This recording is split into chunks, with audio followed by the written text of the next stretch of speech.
Hello everyone, welcome to all of you on science simplified. जैसा कि आप सभी को पता है कि हमने चैप्टर 1 है जो हमारा स्टार्ट कर रखा था और 3 वीडियोस हैं जो इसकी वो चैनल पर अपलोड हो चुकी हैं।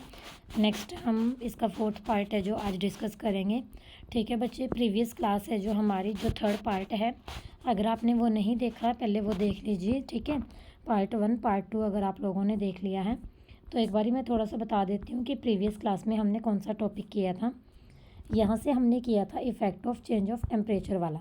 ठीक है, कि जब हम टेम्परेचर को चेंज करते हैं तो उससे जो हमारी मैटर की स्टेट होती है, मैटर की स्टेट की हम बात कर रहे थे, 3 state solid liquid and gases.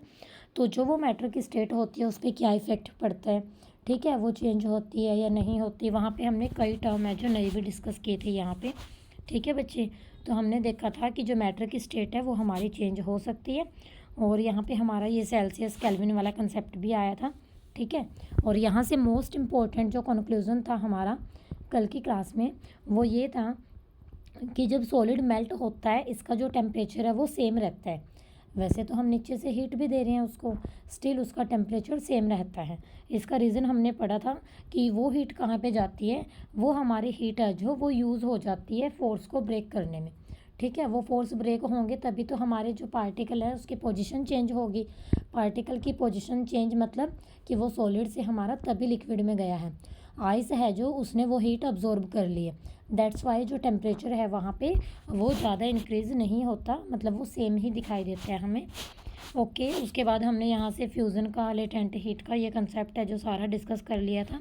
जिन्होंने वो क्लास नहीं देखी पहले चैनल पे जाके पार्ट 1, पार्ट 2, पार्ट 3, फिर आप लोग पार्ट 4 को ओपन करना, ये क्लास देखना। ठीक है बच्चे, होप सो आप लोग समझ रहे हो। तो आज की क्लास में हमारा जो टॉपिक है that is effect of change of pressure. Effect of change of pressure. तो जैसे पिछली क्लास में हमने टेम्परेचर का कंसेप्ट डिस्कस किया कि टेम्परेचर को चेंज करने से स्टेट चेंज होती है, तो क्या और भी कोई फैक्टर है कि जिसको चेंज करने से स्टेट चेंज हो सकती है। तो उसी के लिए हमने यही देखने के लिए इफ़ेक्ट है जो प्रेशर का हम यहाँ पे देखेंगे। ठीक है बच्चे, तो जो मैटर की स्टेट होती हैं अलग अलग, उसमें किस चीज़ का डिफरेंस होता है, उसमें डिफरेंस होता है सिर्फ और सिर्फ पार्टिकल की अरेंजमेंट का, है ना। पार्टिकल की अरेंजमेंट के बेस पे ही सिर्फ हमने उसको डिफ़ाइन कर रखा है बड़े अच्छे से कि ये हमारे पास सॉलिड है, ये हमारे पास लिक्विड है, ये हमारे पास गैस है। जैसे कि अगर मैं आपको रिवाइज करवाऊँ, जो सॉलिड थे हमारे, सॉलिड में जो पार्टिकल हैं हमारे वो बहुत क्लोज थे। जो हमारे लिक्विड थे उसमें पार्टिकल के बीच में डिस्टेंस थोड़ी बढ़ जाती है, और जो हमारे पास गैस थे उसमें पार्टिकल बहुत दूर दूर होते हैं, फ्रीली मूव कर सकते हैं। तो ये डिफरेंस था हमारा सॉलिड, लिक्विड और गैस के केस में पार्टिकल की अरेंजमेंट का। ठीक है बच्चे, तो अगर हम क्या करते हैं, प्रेशर उसके ऊपर अप्लाई करते हैं। प्रेशर अप्लाई करने का मीनिंग क्या है कि जो आपकी गैस है उसको आप लोग कंप्रेस करते हो। ये देखो यहाँ पे कितना अच्छा डायग्राम दिखा रखा है। इस डायग्राम में क्या दिखा रखा है, यहाँ पे आपने एक सिलेंडर ले रखा है, सिलेंडर के ऊपर ये पिस्टन है। ठीक है, ये सिलेंडर के ऊपर पिस्टन है। स्टार्टिंग की जो अरेंजमेंट आपकी, सपोज ये गैस है, क्योंकि पार्टिकल दूर दूर है यहाँ पे तो गैस में ही होता है ऐसे। तो वो आपने उस पिस्टन को प्रेस कर दिया, प्रेस कर दिया यानी कि प्रेशर लगा दिया। ठीक है, प्रेशर शब्द आया ही कहाँ से है, प्रेशर वर्ड, प्रेस करने से ही प्रेशर बना है। ठीक है, कंप्रेस करना, प्रेस करना, दैट इज़ कॉल्ड प्रेशर। तो जब पिस्टन को आपने प्रेस किया तो ये पार्टिकल है जो क्या हो गए, एक दूसरे के नज़दीक नज़दीक आ गए। कॉमन सी बात है ना, ये तो आप घर पे भी करके देख सकते हो। कोई भी 3-4 ऑब्जेक्ट लेके उनको दोनों साइड से फोर्स लगा दो तो ऑब्वियस वो नज़दीक आएंगे ही, है ना। अब जो ये फर्स्ट वाली पिक्चर में अरेंजमेंट थी, फर्स्ट वाली और सेकंड वाली में क्या चेंज हुआ, जो पार्टिकल हैं वो तो उतने ही हैं, 6 ही हैं, लेकिन पहले वो जिन पोजीशन पे थे अब उनके बीच की जो डिस्टेंस है वो बहुत कम हो गई है, अब वो नज़दीक आ गए हैं। तो इस टाइप की अरेंजमेंट मेरे ख्याल से आपको समझ आ ही गया होगा, ये हमारे लिक्विड में होती है। ओके, उसके बाद अगर आप फिर से पिस्टन प्रेस करते हो, फिर से पिस्टन प्रेस करने का मीनिंग क्या है कि जो पार्टिकल हैं और थोड़ा नज़दीक आ जाएंगे। देखो अब लास्ट वाली जो पिक्चर है आपकी, दिस वन, इस फिगर में हमारे पास क्या है, पार्टिकल हैं जो बहुत नज़दीक आ गए हैं। तो इस टाइप की अरेंजमेंट आपकी किसकी होती है, सॉलिड की होती है। तो समझ रहे हो कि जो टॉपिक का नेम था वो कंसेप्ट हमारा क्लियर हो गया अब। ठीक है, उसने बोला था कि प्रेशर का इफ़ेक्ट क्या पड़ता है। तो जैसे जैसे हम प्रेशर बढ़ाते हैं, जो गैस है हमारी वो लिक्विड बन जाती है, या फिर जो लिक्विड है हमारा वो सॉलिड बन जाता है। ठीक है, यानी कि जैसे जैसे हमने उसको कंप्रेस किया, यानी कि मेन पॉइंट यहाँ से कंक्लूजन क्या निकलता है कि प्रेशर अप्लाई करने से जो पार्टिकल है मैटर के can be brought close together, एक दूसरे के वो पास में लाए जा सकते हैं। ठीक है बच्चे, प्रेशर अप्लाई करके और टेम्परेचर रिड्यूस करके आपने देखा है ना, आइस को बाहर छोड़ दो। ठीक है, वो क्या हो जाएगी, हमारी सॉलिड से क्या बन जाएगी, वो लिक्विड बन गई थी हमारी। ठीक है, तो हमारे पास क्या होगा, प्रेशर अप्लाई करके और वो बोल रहा है टेम्परेचर रिड्यूस करके हम गैसियस को क्या कर सकते हैं, लिक्विफाई कर सकते हैं। गैसियस को क्या कर सकते हैं हम, लिक्विफाई, यानी कि लिक्विड स्टेट। अब वो बोल रहे हैं हमें कि क्या आपने कभी ये सुना है सॉलिड कार्बन डाइऑक्साइड। आपने ये तो सुना होगा कार्बन डाइऑक्साइड गैस, सुना होगा ना सभी ने, कार्बन डाइऑक्साइड गैस। लेकिन यहाँ पे ये क्या लिख रहा है, ध्यान से देखो, सॉलिड कार्बन डाइऑक्साइड। जो सॉलिड कार्बन डाइऑक्साइड होती है इसको ना हाई प्रेशर में स्टोर करके रखना होता है। ठीक है, और फिर होता क्या है वैसे कि जो सॉलिड कार्बन डाइऑक्साइड है, अगर प्रेशर उसका डिक्रीज़ कर देते हैं ना 1 एटमॉस्फेयर तक, तो वो हमारी डायरेक्टली गैस में चेंज हो जाती है। क्या बोला है मैंने, दोबारा से सुनो। अगर हम जो हमारी सॉलिड कार्बन डाइऑक्साइड है इसको हमें हाई प्रेशर में रखना होता है, लेकिन अगर कभी इसका प्रेशर रिड्यूस होकर 1 एटमॉस्फेयर तक आ जाता है, तो जो आपकी सॉलिड कार्बन डाइऑक्साइड है that will be converted directly to gaseous state. ठीक है, तो वो हमारी किस में हो जाएगी, गैसियस में। तो सॉलिड आपका डायरेक्टली क्या बन गया, गैस बन गया। क्या यहाँ कोई लिक्विड स्टेट बनी है, क्या मैंने बात की है कि बीच में कहीं कोई लिक्विड स्टेट आएगी, जी नहीं। ठीक है, तो इसको हम क्या बोलते हैं, प्रोसेस को बताओ क्या बोलते हैं, सॉलिड को डायरेक्टली गैस में चेंज करना without changing into liquid. Comment box में कमेंट करना है। जिन्होंने प्रीवियस क्लास अच्छे से देखी है उनको अच्छे से पता है इसका आंसर। ठीक है, जिन्होंने नहीं देखी वो पहले जाके प्रीवियस क्लास देखो, फिर इस क्लास में आके ये कमेंट करना। ठीक है बच्चे, उसमें मैंने बड़े अच्छे से ये डिटेल में एक्सप्लेन कर रखा है, इवन कि मैंने उसमें अपना एक्सपीरियंस भी शेयर किया हुआ है वो प्रैक्टिकल का।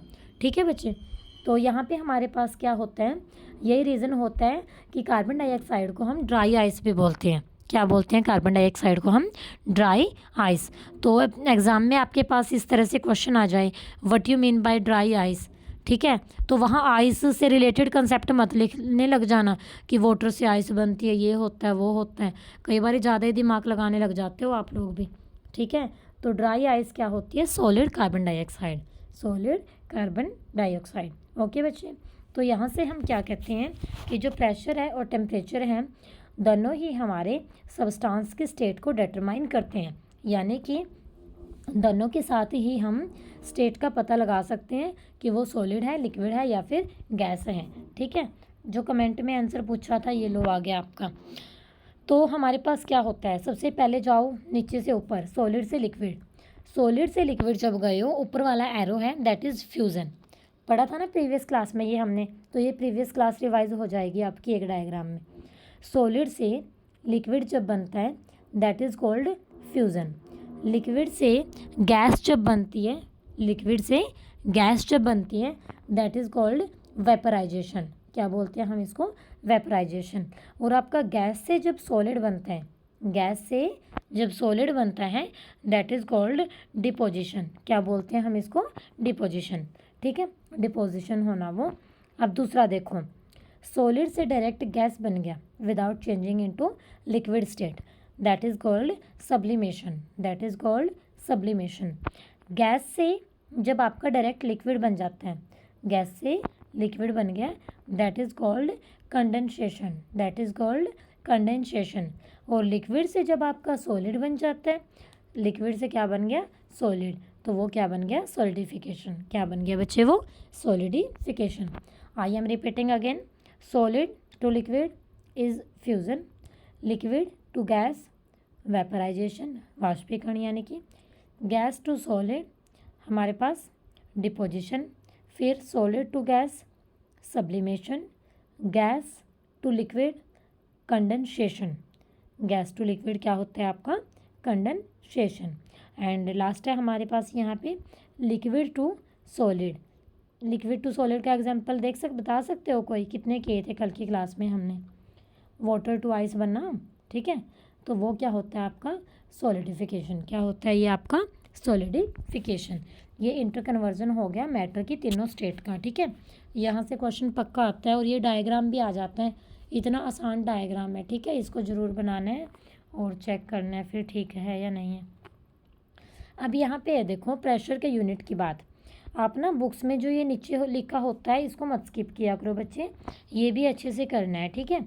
तो यहाँ पे लिखा है देखो एटमॉस्फेयर, इसको हम शॉर्ट फॉर्म में एटीएम लिख सकते हैं।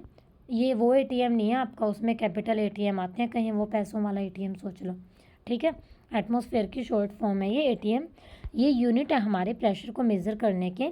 कौन सा प्रेशर? जो गैस ने एग्जर्ट किया। और प्रेशर के दूसरे यूनिट हमारे पास होते हैं पास्कल।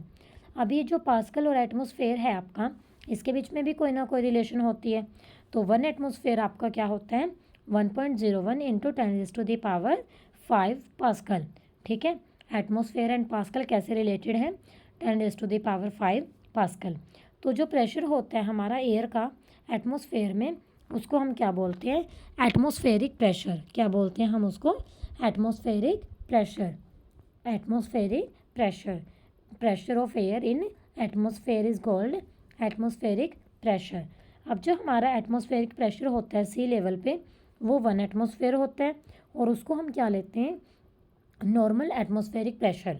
क्या लेते हैं हम उसको नॉर्मल एटमॉस्फेरिक प्रेशर। क्या लेते हैं बच्चे नॉर्मल एटमॉस्फेरिक प्रेशर, ठीक है बच्चे। उसके बाद नेक्स्ट है हमारे पास ये क्वेश्चन से हैं कुछ। तो क्वेश्चन ये अच्छा कर लिए थे मेरे ख्याल से लास्ट की क्लास में हमने, है ना। एक आधा ये 4th क्वेश्चन रह गया था।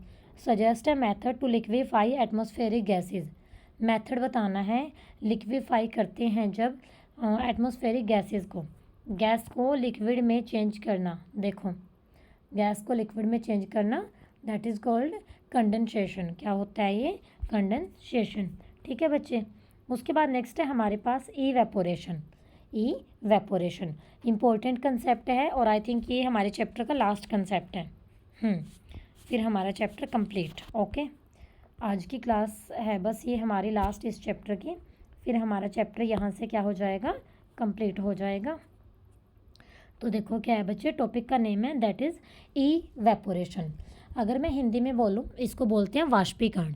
वाष्पीकरण, ठीक है। सभी ने सुना है ना पानी है जो भाप बनकर उड़ जाता है, बस यही तो टॉपिक है हमारा, ठीक है। तो इंग्लिश देख के ज़्यादा मत डरा करो और ये बड़े बड़े पैराग्राफ देख के।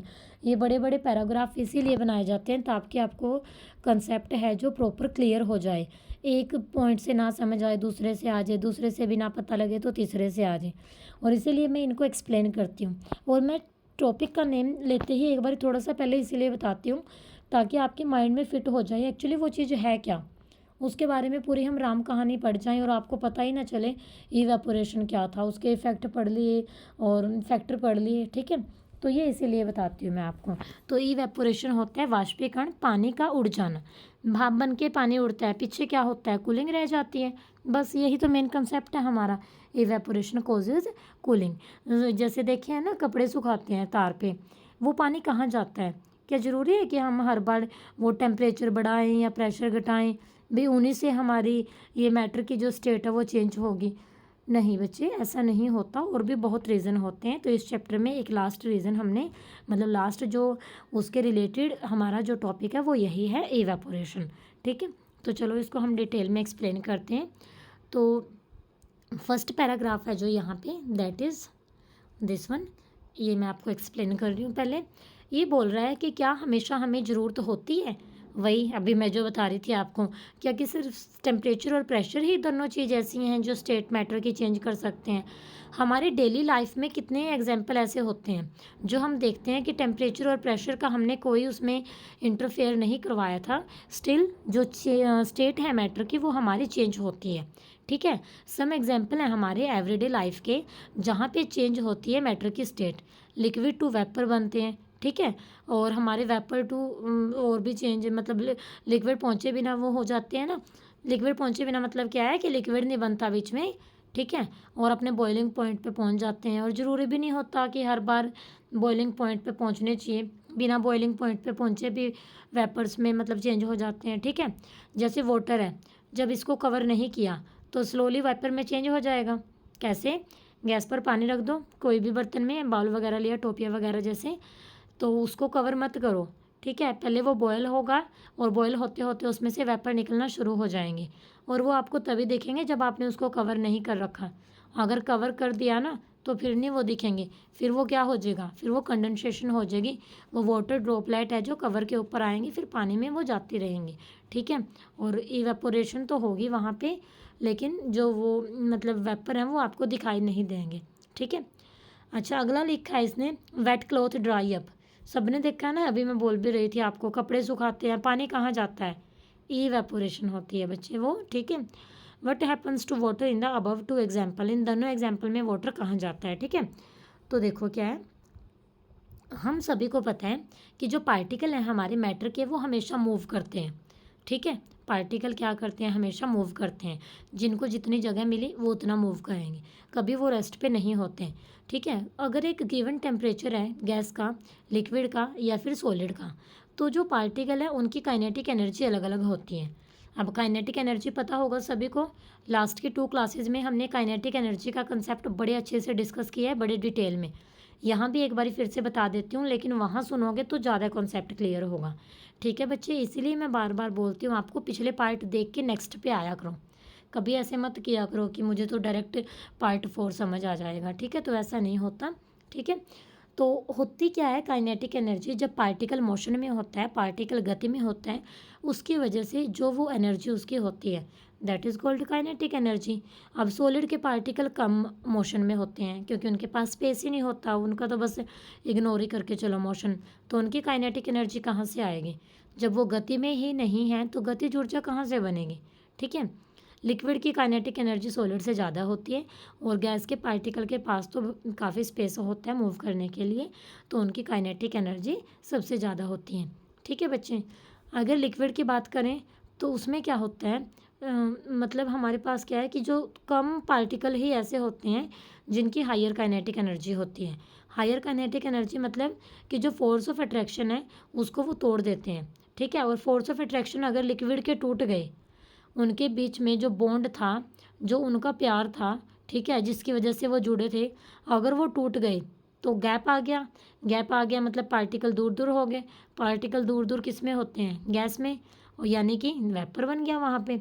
और इस फिनोमिना को हम क्या बोलते हैं, जब हमारा लिक्विड चेंज होता है वेपर्स में किसी भी टेम्परेचर पर, ठीक है। इसके बॉइलिंग पॉइंट की हमने कोई बात नहीं की, बॉइलिंग पॉइंट से पहले ही, ठीक है, बिलो इट्स बॉइलिंग पॉइंट, तो इसको हम क्या बोलते हैं, इवेपोरेशन। क्या बोलते हैं बच्चे हम इसको, इवेपोरेशन। तो phenomena of change of a liquid into vapours at any temperature below its boiling point is called evaporation. समझ आया आपको, मैंने कहाँ से रीड की डेफिनेशन।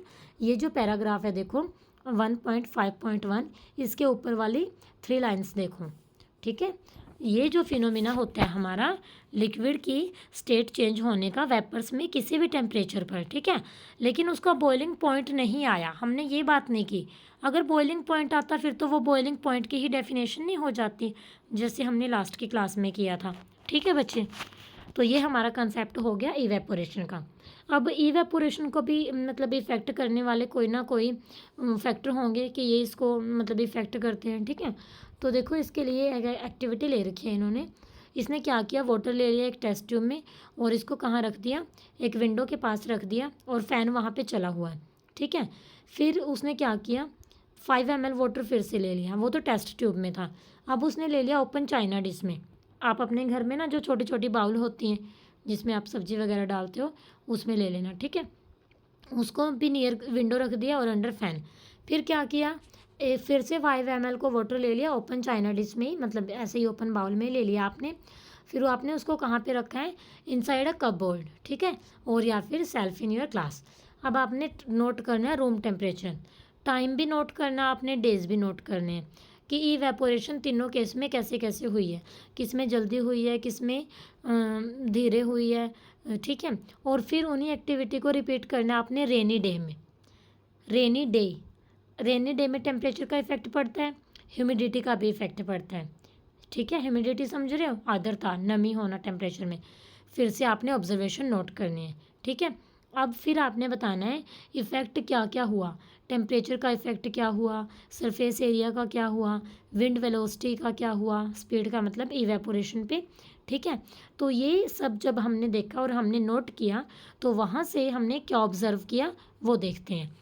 तो देखो बच्चे, हमारे पास क्या है, फर्स्ट हम अगर बात करते हैं an increase of surface area, increase of surface area, ठीक है। तो जो रेट ऑफ इवेपोरेशन है इंक्रीज़ करता है इंक्रीज ऑफ सरफेस एरिया के साथ, ठीक है। तो हमारे पास क्या होता है, सिंपल सी बात बताती हूँ। तार पे ऊपर कपड़े डालते हैं, हमारी छत पे तार होती है, स्टैंड होता है, कुछ भी हैंडल होता है।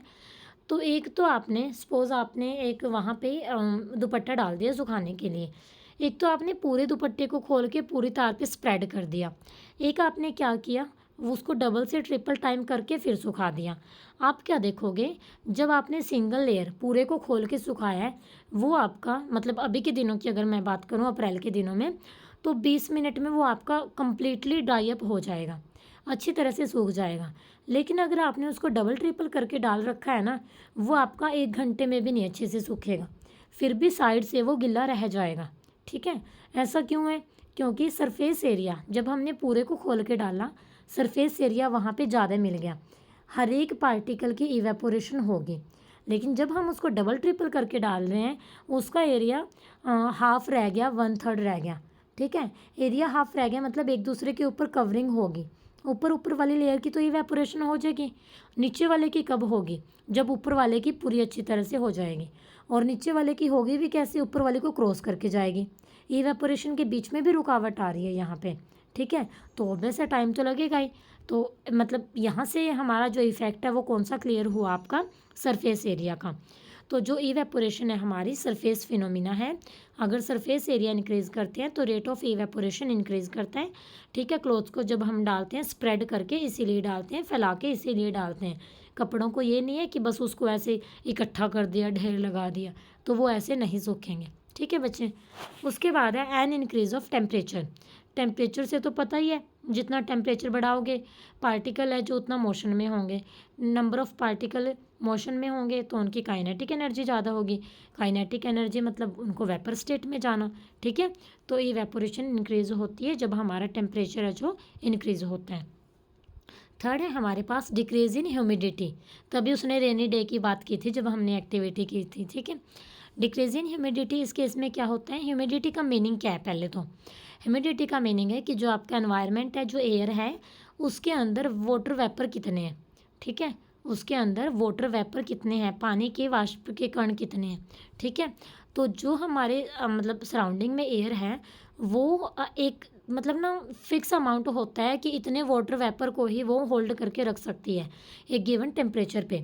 जैसे सबकी एक कैपेबिलिटी होती है ना, आप अभी काम कर रहे हो, आपकी भी एक मतलब कैपेबिलिटी है कि मैं इतनी देर पढ़ सकता हूँ, इसीलिए हमारे पास एयर की भी एक कैपेबिलिटी है कि वो हमारे पास एक definite amount of water vapour को ही होल्ड करके रख सकती है। अगर उससे ज़्यादा हो गए, जितना एयर होल्ड करके रख सकती थी, तो रेट ऑफ इवेपोरेशन डिक्रीज़ हो जाएगा, ठीक है। तो रेट ऑफ इवेपोरेशन आपका डिक्रीज़ हो जाएगा, ठीक है। लास्ट है हमारे पास यहाँ पे increase in wind speed, increase in wind speed. एक तो आपने कपड़े डाल दिए, हवा नहीं चल रही, ठीक है, और एक आपने कपड़े डाल दिया, आज हवा भी चल रही है, धूप भी तेज़ है, देखना कपड़े 10 मिनट में सारे सूखे मिलेंगे। कॉमन बात है ना ये तो। कई बार बारिश आ जाती है, कपड़े डालते हैं कमरे में, फ़ैन चला के डालते हैं ना, क्यों, क्योंकि विंड है, उसे मतलब वो हमारा जो गिवन क्लॉथ है वो फास्टर ड्राई अप हो जाएगा, है ना। तो हमारे पास इंक्रीज इन विंड स्पीड के साथ जो पार्टिकल है हमारे वाटर वेपर को के वो मूव करते हैं विंड के साथ। विंड के साथ मूव करने का मीनिंग क्या है, अमाउंट ऑफ वाटर वेपर है जो वो हमारी सराउंडिंग में डिक्रीज़ कर जाते हैं, ठीक है बच्चे। बहुत इंपॉर्टेंट है ये जो इफ़ेक्ट थे, इनको अच्छे से कर लेना। मैं एक बार फिर से रिवाइज़ करवा देती हूँ, दोबारा सुनो। रेट ऑफ इवेपोरेशन इंक्रीज होता है with increase in surface area, increase होता है with increase in temperature, increase होता है with decrease in humidity, humidity के साथ डिक्रीज हो, ठीक है। उसके बाद और इंक्रीज होता है with increase in wind speed. ठीक है, तो ये हमारे 4 इफेक्ट हैं, वाई के क्वेश्चन में बनकर ये जरूर आ सकते हैं। और ये जो 4 इफेक्ट हैं ये तो हमारे जो कॉम्पिटिशन्स के एग्ज़ाम होते हैं ना वहाँ पे भी आते हैं। ठीक है, तो कंपटीशन वाले स्टूडेंट्स जो भी वीडियो देख रहे हैं आज की क्लास में आपके लिए ये बहुत इंपॉर्टेंट कंसेप्ट है।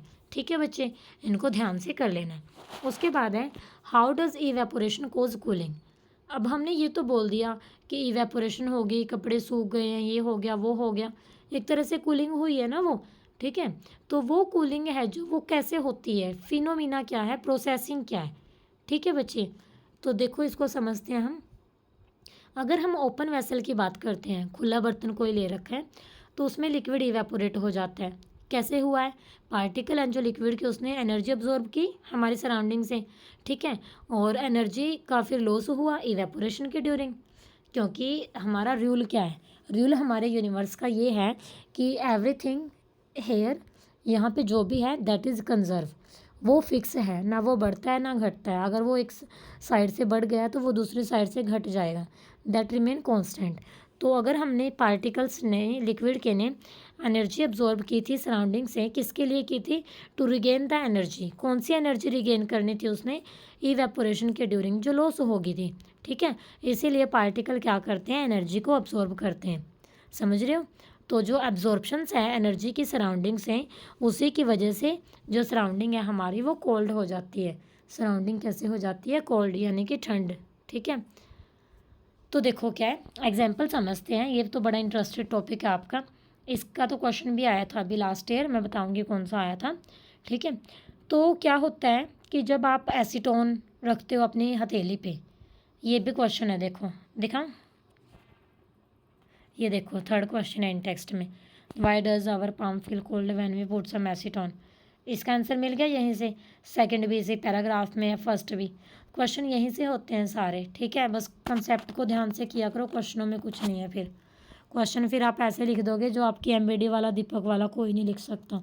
गाइडों के चक्कर में ना पड़ा करो बच्चे, समझानी है मैंने ये बात भी एक दिन आपको अच्छे से, कहाँ पे क्या होता है। ठीक है, तो क्या होता है देखो, जब हम एसीटोन को या फिर ये नेल पॉलिश रिमूवर होता है ना, गर्ल्स को तो खासकर पता होगा, नेल पेंट रिमूव करते हैं, स्किन के साथ टच होती है, कैसे ठंडा सा लगता है वो। तो नेल पेंट रिमूवर में भी एसीटोन ही होता है, नेल पेंट रिमूवर में भी एसीटोन ही होता है। ठीक है, जुड़ गया ना, क्वेश्चन नया ऐड हो गया ना, और ये क्वेश्चन कंपटीशन में भी आता है। ठीक है, कूलिंग मतलब ये एसीटोन का इफेक्ट कैसा होता है, कूल होता है, हॉट होता है, इस तरह से। तो जो पार्टिकल हैं वो क्या करेंगे, हमारी हथेली से एनर्जी गेन करेंगे या फिर सराउंडिंग से, और इवेपोरेट से क्या हो जाएगी, कूलिंग। तो इवेपोरेशन की वजह से हमारे जो पाम है वो कैसा फील करेगी, कूल। और अगर देखो बात करते हैं हॉट सनी डे की, ठीक है, ये भी क्वेश्चन आएगा इस पैराग्राफ में। तो ना हर एक लाइन से क्वेश्चन है आपके पास, ये पैराग्राफ इतना इंपॉर्टेंट है, आज ही लिख लो, मतलब ये वाला टॉपिक पेपर में 101% यहाँ से क्वेश्चन आना ही आना है, फाइनल पेपर में भी, क्लास टेस्ट में भी, और जो आपके ये मिड एग्ज़ाम होते हैं, ठीक है, यहाँ पे भी। तो देखो बच्चे क्या होता है, जब आप एसीटोन वगैरह रखते हो, पार्टिकल्स एनर्जी गेन कर लेते हैं। ठीक है, आपकी पाम के जो पार्टिकल हैं या फिर सराउंडिंग से वो गेन कर लेते हैं, और इवेपोरेशन हो जाती है, जिसकी वजह से हमारी हथेली है जो उसको ठंड महसूस होती है। ठीक है, कूलिंग। हॉट सनी डे यानी कि जिस दिन धूप बहुत तेज है, ठीक है, तो लोग क्या करते हैं, अपनी छतों पर पानी छिड़क लेते हैं। सिंपल सी भाषा में बता दिया मैंने आपको, people sprinkle water on the roof और ओपन ग्राउंड। क्यों, क्योंकि जो जितनी ज़्यादा है मतलब हम वो करेंगे ना, वहाँ पे पानी डालेंगे, तो जो लार्ज अमाउंट में लेटेंट हीट ऑफ वेपराइजेशन होती है वाटर की, वो कूल करने में हेल्प होती है हॉट सरफेस को।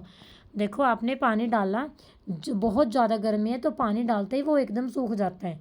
ठीक है, नीचे हो जाती है ठंडक। क्यों, वो जो वहाँ पे गर्मी थी, पानी डालते ही वो जो गर्म पानी की जो भाप है वो बन के ऊपर उड़ गई, और गर्म पानी की भाप ऊपर उड़ के मतलब ऊपर चली गई, वो इवेपोरेट हो गई। तो पीछे क्या बचेगा, पीछे तो कूलिंग ही बचेगी ना आपकी। ठीक है बच्चे, उसके बाद है, can you cite some more example from daily life where we can feel the effect of cooling. ठीक है, तो ये देखो, ये ब्लैक हेडिंग में लिख रखा है, कितना अच्छा, why should we wear cotton clothes in the summer. Summer में हम कॉटन क्लॉथ्स क्यों डालते हैं बताओ। समर में क्यों नहीं भाई आप वोलन क्लॉथ डालते हैं, या फिर सिंथेटिक नहीं डालते, ये सिल्क नहीं डालते, कॉटन के ही क्यों डालते हैं। क्योंकि जो कॉटन होता है इसकी अब्जॉर्प्शंस प्रॉपर्टी होती है।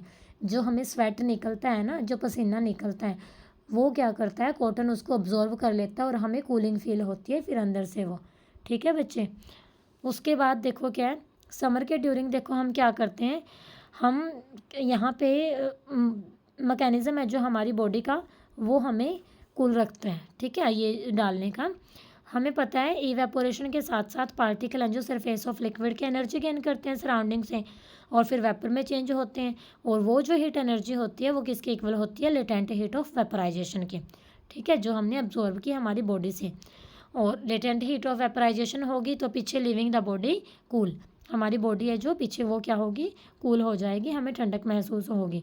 अब कॉटन क्या है, गुड अब्जॉर्बर है वाटर का, और ये हेल्प करता है स्वेट को अब्जॉर्ब करने में, एक्सपोज करने में इसको एटमॉस्फेयर में। ठीक है, और इससे इवेपोरेशन है जो क्या हो जाती है, ईजी हो जाती है।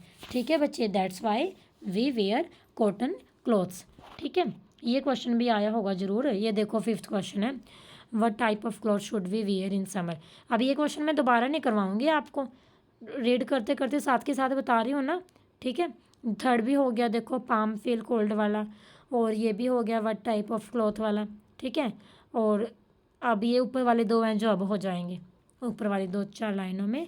ठीक है, अब तो क्वेश्चन तो मैं आपको एक और क्लास लूँगी ना, जो क्वेश्चंस की एक बार ये इन टेक्स्ट भी सारे रिवाइज कर जाएंगे, बीच बीच में आपको बताए हैं, लेकिन 1-2 क्वेश्चन मैं आपके लिए छोड़ के जाती हूँ। फिर भी मुझे रहता है कि सभी बच्चे नहीं आंसर ढूंढ पाएंगे, दैट्स वाई मैं एक क्लास ले लेती हूँ ज़रूर, जिसमें मैं इन टेक्स्ट भी और एन टेक्स्ट भी आपके सारे करवाती हूँ। चैप्टर को मैं इसीलिए अलग अलग पार्ट में थोड़ी थोड़ी क्लास लेती हूँ ताकि वो अच्छे से समझ आ जाए। और क्वेश्चन की मैं एक क्लास इसीलिए लेती हूँ कि आपको नोटबुक्स प्रिपेयर करनी होती हैं, और थोड़ा सा ये भी होता है कि चैप्टर हमने पढ़ा है कि हाँ ये क्वेश्चन हमें भी आता है जो मैम करवा रहे हैं। जब सारे क्वेश्चन एक जगह होते हैं तो आपको जो चैप्टर की फीडबैक है अपने आप से अपने आप को दे पाते हो आप लोग। ठीक है बच्चे, तो इसीलिए मैं साथ के साथ इसीलिए करवा रही हूँ कि साथ के साथ आपको ये हो जाए कि हाँ आज ये टॉपिक पढ़ा था और आज ये क्वेश्चन आ गया। ठीक है, ऑन टाइम प्रूफ मिल गया आपको। और मैं बाद में इसीलिए करवाती हूँ कि जो चैप्टर आपने पढ़ा है क्या वो आपको याद है या नहीं है, साथ के साथ आपका वो रिवाइज होता रहे। उम्मीद करती हूँ कि ये तरीका आपको समझ आ रहा है और अच्छा भी लग रहा है। बट अगर फिर भी कोई मतलब आपको लगता है ना कि नहीं मैम ऐसे नहीं ऐसे करवाओ, तो कोई बात नहीं, वो भी कर लेंगे बच्चे। ठीक है, तो कमेंट बॉक्स में कमेंट कर देना जैसे आपको सही लगता है कि मैम आज ऐसे करवाओ आज वैसे करवाओ। ठीक है, आपके अकॉर्डिंग ही चलेंगे, तो वो कोई दिक्कत वाली बात नहीं है। नेक्स्ट है देखो अब हमारा, why do we see water droplet on the outer surface of glass containing ice cold water. Fridge में से पानी लेते हो, बोतल से आपने पानी डाला है, पानी को रख दिया आपने, और तभी जो गिलास के बाहर हैं वाटर ड्रॉपलेट बन जाते हैं। देखें, अब तो गर्मियाँ हैं, सभी के फ्रिज में रखने भी लगे होंगे। ठीक है, तो चेक करना बच्चे एक बार ये चीज़ ना ज़रूर चेक करना। ठीक है, कि क्या ऐसा होता है। जब ये ऐसा होता हुआ देखोगे ना, तो अब फिर ज़्यादा अच्छे से मतलब प्रैक्टिकल अप्लाई करना जब सीखते हो चीज़ों को, साइंस तब ज़्यादा याद रहती है। ठीक है, तो जो वाटर ड्रॉपलेट है हमारी क्यों होती हैं आउटर सरफेस पे ग्लास पे, तो क्या रीज़न होता है देखो इसका। तो जो ये ड्रॉपलेट बनती हैं वो किसकी वजह से बनती हैं, हमारे एयर के अंदर वाटर वेपर प्रेजेंट है, और वो जो वाटर वेपर हैं जो हमारे जब कोल्ड ग्लास के कांटेक्ट में आते हैं, ठीक है, तो वो अपनी एनर्जी को लॉस करते हैं। एनर्जी को लॉस करने का मतलब क्या है, वो लिक्विड स्टेट में चेंज हो जाते हैं। लिक्विड स्टेट में क्या हो जाते हैं, वो चेंज हो जाते हैं, जिसकी वजह से हम क्या देखते हैं, वाटर ड्रॉपलेट। क्या देखते हैं हम, वाटर ड्रॉपलेट्स। ठीक है, वाटर ड्रॉपलेट्स। मैं फिर से बता रही हूँ, हमारे एयर में एटमॉस्फेयर में जो वाटर वेपर होते हैं वो हमारे ठंडे गिलास में जो पानी है उसके कांटेक्ट में आते हैं। ठीक है, और उस पानी के कांटेक्ट में आने से वो एनर्जी को लॉस करते हैं अपने को, वो जो वाटर वेपर है, और कन्वर्ट हो जाते हैं लिक्विड स्टेट में, और जिसकी वजह से हम वहाँ पे क्या देखते हैं बच्चे, वाटर ड्रॉपलेट्स देखते हैं। ठीक है, अच्छा ये मटके वाला क्वेश्चन नहीं आया आपके पास, अच्छा क्वेश्चन आ गया है ये। ठीक है, क्वेश्चन में ये आ गया, टॉपिक में नहीं ये आया था, लेकिन टॉपिक इसका यही है, कूलिंग वाला, इवेपोरेशन कोज कूलिंग। मटके में पानी रखते हो ना गर्मियों में, देखा है ना। अब तो वैसे ज़्यादा फ्रिज के ही शौकीन हो गए हैं, लेकिन बच्चे मैं आपको बता दे रही हूँ, जितना आप लोग मटके का पानी पियोगे हेल्थ के लिए उतना ही गुड है, ठीक है। फ्रिज वाला जो पानी होता है वो उसकी जो तासीर होती है वो गर्म होती है। कभी भी देख लेना, फ्रिज का पानी पियोगे प्यास बड़ी जल्दी जल्दी लगेगी। मटके का पानी पीते हो पेट भी भरता है और ना इतनी जल्दी जल्दी प्यास लगती है, क्योंकि मटका आपका मिट्टी का बना होता है और उसमें जब पानी डालते हो ना, उसके जो पार्टिकल हैं उसने क्या किया है, वाटर को अब्जॉर्ब करके एनर्जी को वो लॉस कर देते हैं इवेपोरेशन की फॉर्म में, ठीक है। मटके के बाहर वाले सरफेस पे भी कई बार गिल्ला करके रखते हैं ना, तो हमारे सराउंडिंग में वो इवेपोरेशन हो जाती है और मटके के अंदर वाला पानी है जो वो क्या हो जाता है, ठंडा हो जाता है। इस कंसेप्ट को एक बारी और मैं अच्छी तरह आपको समझाऊंगी जब क्वेश्चन करेंगे, ठीक है बच्चे। तो ये ना आपका एक और है एक्स्ट्रा नॉलेज के लिए, 2-4 मिनट की बात है, मैं चलो आपको बताती हूँ। ये बड़ी इंपॉर्टेंट है, जो बच्चे कंपटीशन वाले हैं उनके लिए तो है ही है, लेकिन जैसे 9th HBSC का हो गया, ठीक है, चैप्टर के बीच से सिंपल क्वेश्चन आ जाएगा। लेकिन जो मेरे CBSE वाले स्टूडेंट्स हैं, ICSE वाले हैं, ठीक है, तो वो बच्चे थोड़ा इस टॉपिक पे ध्यान देना, आपके एग्ज़ाम में तो इस टाइप के क्वेश्चन बहुत आते हैं। तो देखो, हमने जो अभी तक बात की, मैटर की 3 स्टेट की बात की, पेपर में भी आपने 3 ही लिखनी है, 5 नहीं लिखनी, ठीक है। लेकिन हमारी 2 स्टेट और होती हैं। अब आज के टाइम में जो साइंटिस्ट है मैटर की 5 स्टेट की बात करते हैं। वो 5 स्टेट कौन कौन सी हैं? Solid, liquid, gas, plasma and boss Einstein, ठीक है। बोस आइंस्टाइन कंडेंसेट, ये मतलब बोस ने और आइंस्टाइन ने मिलकर बताई थी दोनों से, इसीलिए इनका नाम क्या है, बोस आइंस्टाइन। तो सॉलिड, लिक्विड, गैस के बारे में तो आपको पता है कि क्या होते हैं। एक बारी मैं थोड़ा थोड़ा सा आपको इनका भी बता देती हूँ, प्लाज्मा का और बोस आइंस्टाइन कंडेंसेट का। तो प्लाज्मा क्या होता है बच्चे हमारे पास है, इस स्टेट में क्या होता है, बहुत ज़्यादा एनर्जी होती है और पार्टिकल बहुत ज़्यादा एक्साइटेड स्टेट में होते हैं।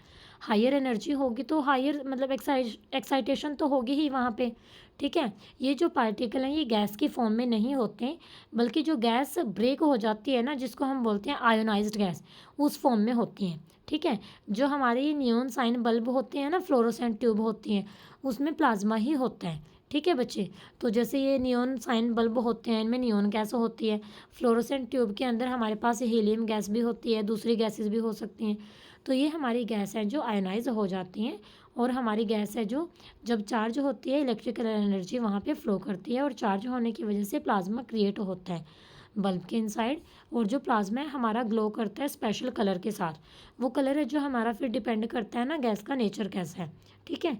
तो जो सन है या फिर स्टार है वो क्यों ग्लो करते हैं, क्योंकि हमारे पास वहाँ पे प्लाज्मा है जो प्रेजेंट होता है उनके अंदर, और प्लाज्मा है जो हमारा स्टार में भी क्रिएट होता है क्योंकि वहाँ पे भी टेम्परेचर हाई होता है। तो ये था आपका प्लाज्मा का कंसेप्ट। अब 2 मिनट में ये और देख लो, बोस आइंस्टाइन वाला। 1920 की बात है, जब बोस ने कुछ कैलकुलेशन की थी 5th स्टेट के बारे में, उसके कैलकुलेशन के बेस पे ही फिर आइंस्टाइन ने फर्दर प्रेडिक्शन की थी, फर्दर पता लगाया था मैटर की न्यू स्टेट का, ठीक है। पहले बोस ने काम शुरू किया, फिर इसके साथ आइंस्टाइन ने इसका साथ दिया, इसीलिए इस स्टेट का नाम क्या होता है हमारे पास, बोस आइंस्टाइन कंडेंसेशन। फिर 2001 की बात है, वहाँ पे हमारे पास ये साइंटिस्ट हैं, कॉर्नेल हो गया, वॉल्फगैंग हो गया, कार्ली वाइमैन हो गया, USA के हैं ये, इनको नोबेल प्राइज़ भी मिला है फिज़िक्स में, किसके लिए मिला है, बोस आइंस्टाइन कंडेंसेशन के लिए। तो बोस आइंस्टाइन कंडेंसेशन बनती कैसे है, जब गैस की कूलिंग होती है। कूलिंग कैसे होती है, जब उसकी डेंसिटी कम होती है। कितनी कम होती है, 100,000 टाइम, ठीक है, 100 नॉर्मल एयर की डेंसिटी से, यानी कि सुपर लो टेम्परेचर की हम बात कर रहे हैं, ठीक है बच्चे। और इसके बारे में देखने के लिए आप लोग www.camp4kids.com गूगल पे ये ID सर्च करके 4th और 5th स्टेट के बारे में आप लोग देख सकते हो, ठीक है बच्चे। अब अगर चैप्टर आपको अच्छे से समझ आ गया है तो सभी ने ये व्हाट यू हैव लर्नड का कंसेप्ट जरूर करना है। आप लोग नहीं करोगे कोई बात नहीं बच्चे, मैं आपको करवा दूँगी, लेकिन इस चैप्टर का मैं वेट करूँगी कि आप लोग करो, ठीक है। एंड सेकेंड थिंग, अब हमारे क्या बच गए, चैप्टर हो गया ना कंप्लीट, तो कॉन्ग्रेचुलेशन टू ऑल। और एक ये यूनिट ज़रूर कर लेना भाई, इस चैप्टर में कई यूनिट्स की हमने बात की है, बताती हूँ देखो मैं एक बारी। टेम्परेचर के क्या होते हैं, केल्विन, लेंथ के क्या होते हैं, मीटर, मास के क्या होते हैं, किलोग्राम, वेट के क्या होते हैं, न्यूटन, ठीक है। वेट एक तरह से फोर्स होता है, तो फोर्स के न्यूटन होते हैं, तो इसके भी क्या हो गए, न्यूटन। वॉल्यूम के क्या होते हैं, क्यूबिक मीटर, डेंसिटी के क्या होते हैं, किलोग्राम पर क्यूबिक मीटर, क्योंकि डेंसिटी का फॉर्मूला होता है मास पर यूनिट वॉल्यूम। मास के लिए किलोग्राम और वॉल्यूम के लिए क्यूबिक मीटर, और ऊपर जाके वो पर क्यूबिक। प्रेशर के लिए क्या होते हैं, पास्कल। ये साइड में इनके सिंबल दिए हैं, जैसे केल्विन के लिए कैपिटल के, मीटर के लिए स्मॉल एम, किलोग्राम के लिए केजी, न्यूटन के लिए कैपिटल एन। ये कैपिटल और स्मॉल लिखे होते हैं, इनकी भी अपनी वैल्यू है, वो बात अलग है, अभी आपको नहीं समझ आएगा, ठीक है। तो इस तरह से ये दे रखे हैं सारे। यूनिट्स की क्लास अच्छे से देखनी है। मैंने 11th फिज़िक्स की एक क्लास ले रखी है बेसिक कंसेप्ट की, उसमें ना फर्स्ट क्लास ही देख लेना, ठीक है। 9th का काम है उसमें फर्स्ट क्लास में, क्योंकि 11th 9th से ही बनी है। 10th से का जो सिलेबस है +2 में थोड़ा ब्रॉड होके आता है, 9th का है जो आपका 11th में आता है। तो 11th में यूनिट वाली जो मैंने वो क्लास ले रखी है वो देख लेना, उसमें और अच्छे से आप लोगों को पता लग जाएगा। तो आज की क्लास में बस इतना ही बच्चे। Effect of pressure, evaporation and effect on evaporation, और ये कॉजेज कूलिंग वाला, ठीक है बच्चे। तो उम्मीद करती हूँ कि आपको आज की क्लास पसंद आई होगी, बहुत इंटरेस्टेड है, और यहाँ से कंफर्म है आपका एग्ज़ाम में क्वेश्चन बनना। चैप्टर बहुत इंपॉर्टेंट है, ये बहुत इंटरेस्टेड है। देखो लगता था ना शुरू में कि चैप्टर आसान है, पहले दिन मैंने आपको ये बात बताई थी ना, जैसे जैसे चैप्टर के लास्ट तक गए देखो कैसे डीप कंसेप्ट आते गए। तो जितने डिटेल में मैंने करवाया आपको, जितने अच्छे से एक्सप्लेन मैंने किया है, उस एक्सप्लेनेशन को आपने 2 बारी फिर से सुनना है, तब जाके आपको समझ आएगी। ये मत सोचो कि एक बारी वीडियो देख ली और समझ आ गई, एक बार में नहीं समझ आती है, ठीक है बच्चे। तो उम्मीद करती हूँ पसंद आई है। फिर भी किसी को कोई भी डाउट हो बच्चे, कोई भी क्वेरी हो, आप लोग कमेंट बॉक्स में कमेंट कर देना। नेक्स्ट हम एक और क्लास लेंगे इस चैप्टर की क्वेश्चन आंसर की, और जब आपके क्लास टेस्ट वगैरह का टाइम होगा प्लीज़ मुझे कमेंट कर दिया करो, तो मैं आपकी 1 शॉट रिवीजन क्लास भी ले लूँगी इसकी, ठीक है, कि चैप्टर को हम एक ही क्लास में पूरे चैप्टर को समझ लें। नेक्स्ट क्लास हमारी इसकी रहेगी क्वेश्चन आंसर की। So stay connected, keep watching, thank you very much.